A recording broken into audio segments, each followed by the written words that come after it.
Será que toda hérnia de disco dói na nossa coluna? Vamos conversar sobre isso hoje? Eu sou a Maria Fernanda Jacó, sou fisioterapeuta e hoje o nosso bate-papo vai ser sobre hérnia de disco. Uma dúvida super frequente e que muitas das vezes, quando a gente sente dor na lombar, a gente acha que a dor tá vindo da hérnia de disco. Será que também todas as dores de coluna são porque a gente está com hérnia de disco? Então essa é uma dúvida muito frequente e eu acho que é bem importante de a gente conseguir aqui sanar essas questões.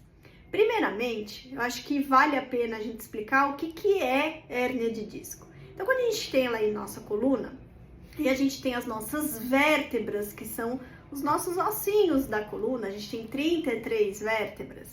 Entre uma e outra a gente tem um discozinho. Lógico que não é só essa estrutura que existe. Mas o disco ele tem um papel ali importante de amortecer aquela região, de estabilizar também as nossas vértebras nos lugares, porque esse disco ele não é solto, sabe, ali entre as vértebras. Ele tem até uma capinha em volta dele, uma estrutura fibrótica que segura aquela vértebra uma em cima da outra. Então, o disco ele também tem esse papel de absorver impacto, de estabilizar a nossa coluna, lógico que não sozinho, junto com os nossos ligamentos, junto com a nossa musculatura que está ali em volta da coluna. Então, o disco ele tem o seu papel. E é claro, gente, depois de uma idade, eu vou colocar acima dos 30 anos, a gente sabe que o processo de envelhecimento ele vai acontecendo. Ou seja, uma coisa que eu brinco com todo mundo, do mesmo jeito que a gente vai ter ruga externa, a gente vai ter ruga interna. O nosso processo de degeneração, de envelhecimento, ele acontece, faz parte da vida. Então, ter um disco lindo, maravilhoso, um osso lindo, maravilhoso, igual de bebê, ninguém vai ter. Faz parte da vida a gente usar o nosso corpo, a gente usar a nossa coluna. Então, os processos de envelhecimento, de degeneração, de desgaste, o nome que você quiser dar, por exemplo, de desidratação, que às vezes é um nome que a gente enxerga quando a gente avalia o nosso disco num exame de imagem, esses processos fazem parte da vida e eles vão acontecer. E você sabia que existe um estudo científico mostrando pra gente que a cada década da nossa vida, a chance da gente ter mais uma hérnia de disco, ela existe. Ou seja, o que seria a hérnia de disco? Dentro desse disco tem um núcleo e conforme esse disco vai apresentando um processo de degeneração, ele pode primeiro diminuir de espaço, de tamanho, e a gente chama isso de desidratação, ou seja, ele dá uma secada, ele diminui a hidratação que existe dentro dele. E a hérnia, o que seria? Seria a saída desse núcleo. Então, é um nome que a gente usa quando o radiologista vai olhar o nosso exame de imagem, uma ressonância de coluna, tem alguns pontos que ele precisa examinar, olhar, avaliar do disco para poder escrever o laudo de um exame de imagem para gente. E nesse laudo ele vai dizer como que está esse disco. Lógico que não é só isso, ele fala também como estão os ligamentos, como que está a nossa coluna, se tem algum desvio ou não, tem vários sinais que ele precisa avaliar. Então, esses nomes que a gente lê lá no nosso exame de imagem, eles têm essa importância para a gente entender como que está ali a nossa coluna hoje. Só que dizer que toda hérnia de disco, ou toda desidratação, todo desgaste que acontece na coluna gera dor, isso não é verdade. A gente sabe hoje que a gente tem uma facilidade maior de realizar exames de imagem que não são todos esses sinais que geram dor. Pelo contrário, imagina se a gente começa nosso processo de envelhecimento, de degeneração e tudo isso dói. Aí todo mundo acima de 30 anos teria dor. Não é dessa forma, né? Então, a gente tem que ter esse cuidado de não achar que tudo que a gente encontra no exame de imagem é o que está provocando dor. Por isso que quando a gente recebe um paciente consultório com dor lombar, dor na cervical, ou até uma dor na região torácica, que já é menos comum que a dor lombar e a cervical, a gente tem que entender, num primeiro momento, a história desse paciente. Quando que começou essa dor? Aonde é essa dor? Quais são os movimentos que você realiza ou posições que você fica que geram essa dor? Então, a história do paciente, a história da dor, da doença que ele traz, é muito importante para a gente começar a montar um quebra-cabeça de diagnóstico, né? Eu falo que é um quebra-cabeça mesmo. A gente nunca traz um diagnóstico para o paciente somente em cima de um sinal, ou seja, tenho dor lombar, então é hérnia de disco. Ou, no meu exame de imagem apareceu hérnia de disco, então é isso aí que você tem. Claro que não, né? Se fosse tão simples assim um diagnóstico, a gente não precisaria nem examinar o paciente, mas a gente precisa escutar o paciente, a gente precisa examinar o paciente, a gente precisa entender o que é que está acontecendo com cada um de vocês. Então, o primeiro ponto para ajudar a gente num diagnóstico é escutar a história do paciente. Então, esse é o início, que a gente chama de anamnese, tá? Feito essa escuta e anotado todos esses pontos que o paciente traz pra gente, a gente precisa para um segundo ponto, que é o exame físico. Eu preciso entender essa coluna e quando que ela dói. E você sabe que em consultório, acho que um ponto mais importante que eu sempre falo aqui, falo também nos meus treinamentos para outros fisioterapeutas e realizo aqui no meu dia a dia, no exame físico é provocar a dor do paciente aqui em consultório. Por que isso? Porque daí eu começo a tentar entender o que está realmente acontecendo nesse corpo com essa pessoa. Então eu promovo movimentos na coluna desse meu paciente. Peço para ele dobrar a coluna para frente, peço para ele voltar, peço para ele fazer extensão, peço para fazer inclinações, isso pensando, por exemplo, na lombar. Peço para agachar, pegar alguma coisa no chão, voltar. Então, eu vou tentando entender o que está acontecendo. Será que eu reproduzo a dor do paciente em algum desses movimentos? Em qual desses movimentos a dor dele é pior? A cervical é a mesma coisa. Eu vou pedir para rodar a cabeça para um lado, rodar a cabeça para o outro, olhar para o teto, olhar para baixo, inclinar. Qual desses ou quais desses movimentos eu provoco a dor do meu paciente? E eu vou anotar tudo isso. Então, eu começo a observar o meu paciente, né? A gente chama isso de inspeção. Então, esse é um ponto muito importante. E aí, eu vou somando o que o paciente me falou, o movimento que dói. E aí, eu vou para um próximo passo. Eu vou testar algumas coisas nos meus pacientes. E existe para isso alguns testes especiais que a gente chama. São testes específicos que existe na literatura, na ciência, que ajuda a gente a refinar esse diagnóstico. Como que é isso?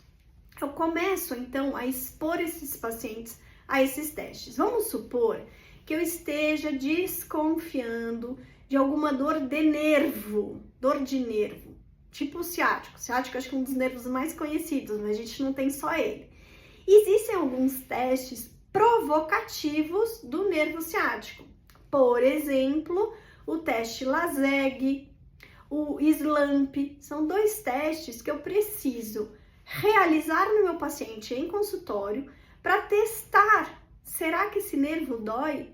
Então eu preciso provocar. E aí eu vou colocar o paciente sentado, vou fazer o SLAMP teste, depois eu vou colocar meu paciente deitado, vou fazer o LASEG teste. Será que eu provoco a dor do meu paciente? Se sim, opa, isso é uma peça importante para o meu diagnóstico, porque daí eu começo a entender que tem nervo na jogada. Da onde está vindo essa compressão? E aí eu começo a abrir a minha mente para entender todo um contexto que esse paciente traz ali na avaliação que eu tenho feito. Vamos supor agora um outro cenário, que eu fiz esses testes de nervo, desconfiando do ciático, é que não é só ele, tá, gente? Tem outros nervos que a gente tem que testar, tá? Mas eu fiz esses e não deu positivo. Opa, da onde será que tá vindo a dor do meu paciente? Existem outras estruturas que doem também, como, por exemplo, as estruturas articulares ou a parte muscular. Então, eu vou ter que testar essas estruturas também. E aí existem movimentos que a gente vai também provocar no corpo do paciente para testar essas estruturas. Vamos supor que o paciente tem uma dor na região lombar, mas bem baixa, sabe assim, bem quase ali no glúteo, uma região que corre assim um pouquinho para o lado. Essa estrutura, essa região da lombar, a gente chama de sacroiliaca. Eu preciso testar também essa região. Será que a dor do meu paciente está vindo dessa estrutura articular? E existem testes específicos que eu promovo movimentos nessa região para ver, será que eu provoco a dor do paciente realizando esses movimentos? E aí, é nesse lugar que eu preciso também realizar esses testes. E aí eu viro o paciente para um lado, eu viro para o outro, eu ponho deitado, eu ponho sentado, eu jogo carga ali em cima, eu mexo na perna do paciente para testar todos esses testes especiais, esses testes específicos, tá? Se, por exemplo, esse meu paciente tem dor, não tem dor no nervo, né? Deu negativo nos testes de nervo, mas eu vejo que começa a dar positivo para vários desses testes da região sacroiliaca, poxa, então possivelmente a dor do meu paciente é a articular, é uma dor já mais relacionada a essa região sacroiliaca. Então é um outro diagnóstico que a minha avaliação começa a apontar, tá? Agora eu vou voltar para hérnia de disco, vou voltar para uma dor discogênica, tá? Então uma dor de disco. Essa dor, ela acaba sendo uma dor muito específica já na coluna, ou seja, é uma dor bem central, ela não corre tanto para os lados, se eu pensar numa dor só de disco, tá? Não com uma compressão radicular. Opa, falei nome difícil aí, já vou explicar para vocês. Vamos pensar que a pessoa esteja com uma crise de disco, então costuma ser uma dor bem pontual, ela até pode se espalhar um pouco ali na região, mas daí já é uma dor que quando eu palpo as vértebras da coluna, eu encontro uma dor ali mais pontual mesmo, ali na região da coluna. Não é tão baixa, ela pode ser daí L5, S1 ou L4, L5, ou seja, eu preciso saber aonde fica cada uma dessas vértebras e palpar exatamente essa região, porque o lugar da dor me informa muita coisa, tá? E eu preciso associar com esses testes de nervo. Será que esse disco que está de alguma forma provocando uma dor, ele está comprimindo a raiz de um nervo? Então eu amplio esse meu diagnóstico. Quando esse disco comprime a raiz de um nervo, a raiz é onde ele nasce, é por onde ele sai para inervar as pernas, tá? Isso acontece também na cervical. A gente também tem raiz de nervo na cervical e os nervos que inervam o membro superior, o braço, tá? Se esse disco está comprimindo uma raiz, a gente chama de dor de radiculopatia, né? A raiz onde o nervo tá ali nascendo, esse disco comprime essa raiz. Então, é uma dor radicular. E aí, quando isso acontece, lembra aquele teste que eu falei de testar nervo ciático? Ele costuma dar positivo. Então, eu identifico o local da dor na coluna, identifico que possa existir alguma discopatia e identifico positivo no meu exame clínico uma dor de nervo, tá certo? Então, de novo, eu falo que dar um diagnóstico é um quebra-cabeça. Eu preciso ir somando todos esses sinais e sintomas e testes que eu vou realizando no meu paciente para poder colocar tudo isso na ficha do paciente e entender, poxa vida, da onde está vindo a dor desse meu paciente? Então, eu não falei ainda de exame de imagem, tá, gente? Eu vou primeiro com a história do paciente, observo esse paciente uma avaliação primeiro visual, então é inspeção, e aí eu vou para uma palpação, eu vou testar vários movimentos no meu paciente. E aí eu preciso também testar a parte muscular. Muitas das vezes, o músculo, ele vem todo enrijecido por uma resposta de proteção. Muitas das vezes a gente acha que a dor lombar é só por uma contratura muscular. Às vezes a gente tem que ver o que tem por detrás disso. A contratura muscular ela acontece porque o corpo é muito inteligente de querer se segurar, travar. Opa, tá doendo, eu preciso segurar alguma coisa aí. E aí ele trava a musculatura, contrai. A musculatura entra num espasmo muscular de proteção.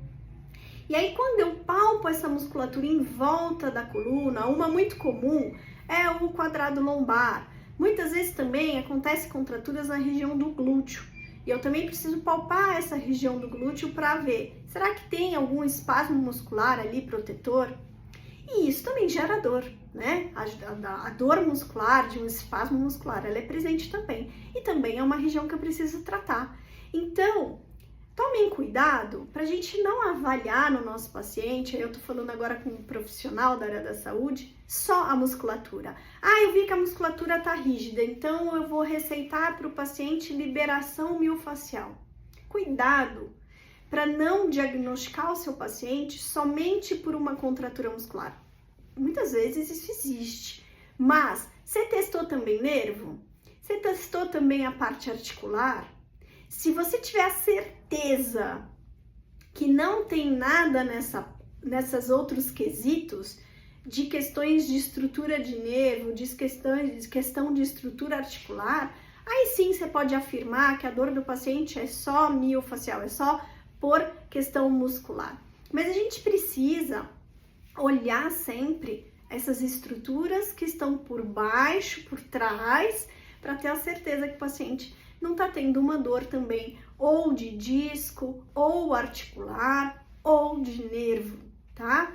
Então, ter esse olhar amplo, ele é muito importante para a gente conseguir realmente dar um diagnóstico mais preciso para o nosso paciente, tá certo? E por isso que existem os tipos de dores. Hoje a literatura ela já aponta pra gente 3 grandes tipos de dor. A gente tem a dor nociceptiva. O que é isso? É um tipo de dor de tecido que engloba todos os tecidos do corpo, menos o tecido neural. O que é isso? Menos nervo, tá? Então, se eu quebro um osso e tenho uma dor da fratura, é uma dor nociceptiva e o fundo disso que gera a dor é a estrutura óssea que foi fraturada. Se eu queimo a minha pele, eu sinto dor de uma queimadura e é uma dor nociceptiva de pele. Se eu tenho uma dor de uma contratura muscular, eu tenho uma dor nociceptiva e o fundo é muscular. Tá certo? Então eu dei alguns exemplos aqui para vocês. E existe a dor de nervo, e aí ela entra numa outra categoria que a gente chama de dor neuropática, que é quando o paciente sente uma dor que é diferente. Vou descrever aqui para vocês. A dor de nervo é uma dor que muitas das vezes o paciente se queixa pra gente como ela queima, arde, formiga ou adormece ou dá choquinho. Então é interessante a gente sempre perguntar para o paciente como que você sente essa dor. Quais são as características dessa sua dor, tá certo? Muitas vezes uma dor de nervo ela não é tão pontual, ela costuma correr, tá? Ela irradia, essa é a palavra certa que a gente fala para uma dor de nervo, tá certo? Então ela pode começar na coluna e correr pelo braço, correr aqui para a região do ombro ou correr pela perna se for o ciático, né? Tô dando um exemplo. Então, a gente entra nessa categoria de dor neuropática. Tem pacientes que mostram pra gente 2 dores. Então, como é importante avaliar? Porque não significa que você encontrou uma dor de nervo, uma dor neuropática, e aí você bate o martelo aí e fala, é isso aí que o paciente tem. Ele até pode ter sim essa dor que você verificou, mas será que ele não tem também associada à dor de nervo uma dor nociceptiva junto? Então, É sempre o que eu falo, quando a gente encontra alguma coisa no paciente, não para por aí. Investigue tudo. Tenha certeza que você fez a sua avaliação completa. Não pare na metade. Não olhe só exame de imagem. Avalie tudo. Para ter a certeza se o paciente tem só dor de nervo, ótimo. Mas será que ele tem a dor de nervo associada a uma dor articular? Será que ele tem uma dor de nervo associada a uma dor muscular? E aí, muitas das vezes, o nosso paciente, principalmente de dor de coluna, ele pode ter as duas dores, uma dor nociceptiva, ou seja, uma musculatura rígida por proteção, que é muito comum vir associada a uma dor de nervo. O fundo da questão, a causa, é sim uma dor de nervo, mas muitas das vezes vem associada a essas outras dores. Eu tenho que tratar todas, tá certo? E daí sim meu paciente vai melhorar. Então, voltando para o nosso bate-papo inicial, que seria toda dor de hérnia dói? Toda dor de coluna vem de hérnia? Não. Então, essa é a primeira resposta. E outra coisa, cuidado na hora que você for ver exame de imagem. Não significa que tudo aquilo que aparece no exame de imagem é o que gera a sua dor, tá? Então, a gente tem que sim, sempre bater com a nossa avaliação física. Eu tenho que conhecer esse meu paciente, eu tenho que conhecer o corpo dele, eu tenho que testar todas essas estruturas para ter a real certeza. O que o exame de imagem mostra é o que o paciente mostra. Sabe por quê isso? Porque eu não trato exame, eu trato o paciente. A gente tem que tratar o nosso paciente. A gente tem que tratar o que ele está trazendo. E o exame, como a gente fala na ciência, o exame é complementar, tá? Exames que a gente pede para o paciente são recursos complementares. Muitos dos exames que a gente pede, a gente tem que ter a certeza de o que a gente está procurando lá, tá? Então, cuidado, gente, e paciente também. Cuidado na hora que você abre um exame de imagem e lê tudo aquilo e joga hoje na inteligência, na IA, né, na inteligência artificial, para ver, gente, tudo isso que apareceu e agora tudo isso está provocando uma dor enorme em mim. Será que tudo isso que apareceu realmente gera dor? Tomem cuidado com isso, porque isso não é real, tá? Isso não é verdade. Lógico que existem algumas patologias que a gente precisa do exame de imagem até para descartar situações mais graves dos nossos pacientes. Eu posso até já falar aqui para vocês. Vamos supor que eu desconfie de uma situação grave num paciente com dor lombar. Algumas delas é o exame de imagem que vai descartar, sabe? Então ele tem uma importância para a gente conseguir dar o diagnóstico correto no paciente. Vou dar um exemplo: fratura. Vamos supor que o meu paciente vira para mim e fala que caiu no chão, que sofreu um acidente. Se eu desconfio de fratura, eu preciso de um exame de imagem, sabe? Uma tomografia para descartar uma situação de fratura. Isso é grave. E o exame de imagem, ele vai ditar para mim se tem fratura ou não, tá? Eu posso desconfiar no meu exame clínico, mas o exame de imagem, ele vai bater o martelo ali, ele vai confirmar para mim, tá certo? Existem outras situações que o exame de imagem ele confirma pra gente situações. Então eu tenho que saber utilizar esses exames complementares para realmente conseguir ajudar o meu paciente de uma forma completa, tá? Então cuidado você, pessoa que sofre de dor na coluna, cervical, lombar, de não achar que tudo é hérnia de disco, de não achar que sua dor tá vindo de tudo aquilo que você leu no seu exame. Passe por uma boa avaliação, tá certo? Isso vai ajudar demais você a entender o que você tem, entender o que está acontecendo com você e entender daí que pode ser o nosso próximo bate-papo de qual é então o tratamento ideal para mim. É isso. Obrigada, gente. Até a próxima.